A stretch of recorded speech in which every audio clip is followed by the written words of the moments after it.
আসসালামু আলাইকুম। আজকে আপনাদের সাথে শেয়ার করব খুব ভাইরাল একটা রেসিপি। সেটা হচ্ছে কাঁচা তেঁতুলের মুরব্বা। এইটা কিন্তু অনেক সহজ। কিন্তু এই যে ১ম স্টেপটা যেটা তেঁতুলের খোসা ছাড়িয়ে বিচিগুলা বের করতে হয়। এই জায়গাটাই একটু কষ্ট। ১ম এ করতে হবে কি কাঁচা তেঁতুল খোসাসহ ডিপ ফ্রিজে রেখে দিবেন।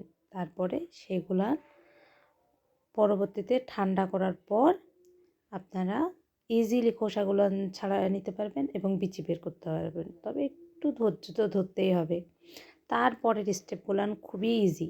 এটা গুড় দিয়ে অথবা চিনি দিয়ে আপনারা ইজিলি করতে পারবেন এবং সাথে আপনারা চাইলে শুধু মিষ্টি করে বানাতে পারেন।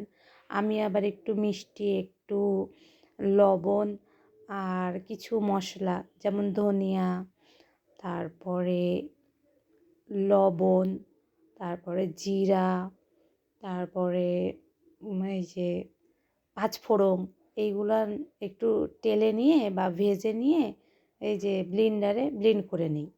আর ওইদিকে আমার চুলাতে গুড় আর কাঁচা তেঁতুল দিয়ে দিয়েছি। দানাদার রেখেছি দেখতেই পাচ্ছেন। মশলাটা একদম কিন্তু মিহি করি নাই। তারপরে কাজটা খুবই ইজি। এই যে চুলায় আপনার মশলা হতেই থাকবে। আপনি একটু নাড়াচাড়া করবেন, তাহলেই হয়ে যাবে।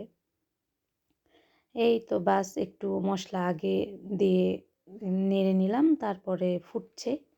গুড়টা ভালো করে ফুটে এটা যখন ঘন হয়ে যাবে তাহলেই কিন্তু নামিয়ে তার উপরে হালকা করে আবার যদি আপনি মশলাটা দিয়ে দেন তাহলেই কাজ শেষ।